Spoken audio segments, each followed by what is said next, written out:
नमस्कार दोस्तों, मेरा नाम है साजन श्रीवास्तव और आपका स्वागत है म्यूजिक एजुकेशन चैनल पर। आज का हमारा टॉपिक है कि संगीत में जाति क्या होती है, जाति के कितने प्रकार होते हैं और उन प्रकारों से कितने रूप बन सकते हैं। तो चलिए जानते हैं। सबसे पहले दोस्तों, जाति क्या होती है। रागों में जितने स्वर प्रयोग किए जाते हैं, रागों में जितने स्वर प्रयोग होते हैं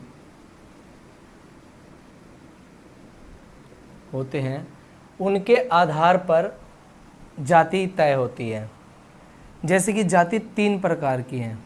वो कौन कौन से प्रकार हैं? पहला है औड़व, दूसरा है षाड़व, तीसरा है संपूर्ण। औड़व यानी कि जिस राग में 5 स्वर इस्तेमाल होते हैं उसकी जाति औड़व हो जाएगी। जिस राग में 6 स्वर इस्तेमाल होते हैं उसकी जाति हो जाएगी षाड़व, और जिस राग में 7 स्वर इस्तेमाल होते हैं उसकी जाति हो जाएगी संपूर्ण। ये 3 प्रकार हैं जातियों के। अब चलिए हम बात करते हैं कि इन 3 प्रकारों से कितने रूप बनते हैं। जाति आपको समझ आ गई होगी। जाति रागों के स्वरों पर निर्भर करती है, जितने स्वर लगते हैं उतनी जातियाँ होती हैं। इन 3 प्रकार से 9 रूप बनेंगे। जैसे कि राग में आरोह और अवरोह दोनों होते हैं। आरोह अवरोह। यदि किसी राग में आरोह में 5 स्वर और अवरोह में 6 स्वर इस्तेमाल होते हैं तो उसकी जाति हो जाएगी औड़व षाड़व।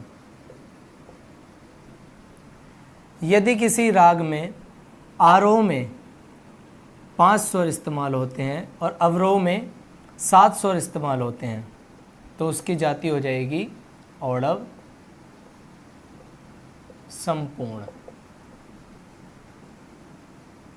इसी प्रकार से यदि किसी भी राग में 5 स्वर आरोह में और 5 स्वर अवरोह में लगते हैं तो उसकी जाति हो जाएगी औड़व औड़व।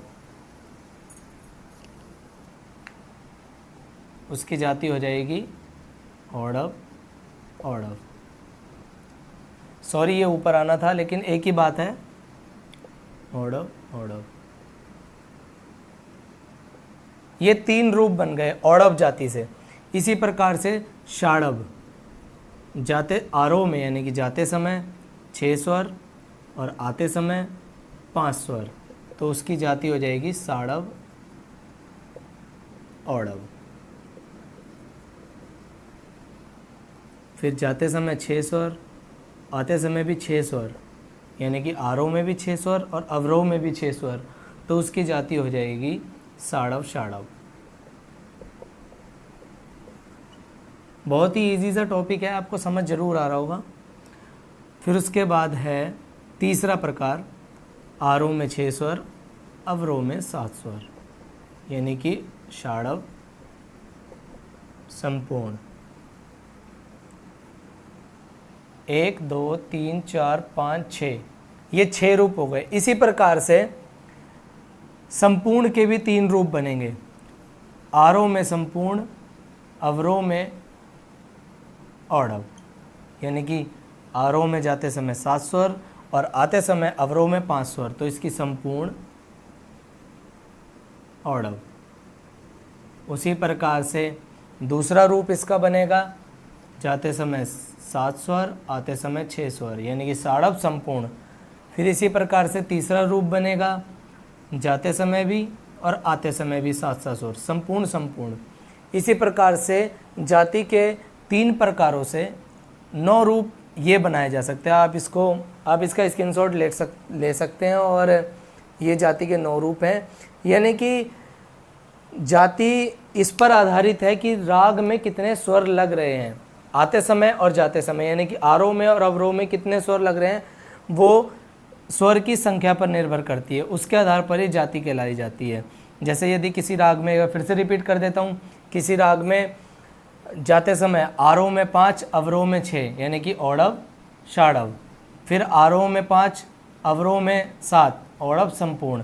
और आरोह अवरोह दोनों में 5-5 स्वर लग रहे हैं तो औड़व औड़व।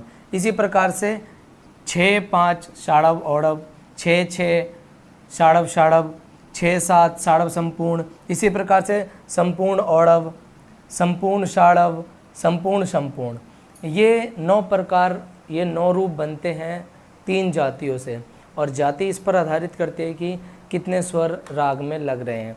आशा करता हूँ कि आपको ये समझ आया होगा। यदि आपके कोई भी डाउट्स हैं तो आप कमेंट बॉक्स में कमेंट करके बता सकते हैं। धन्यवाद।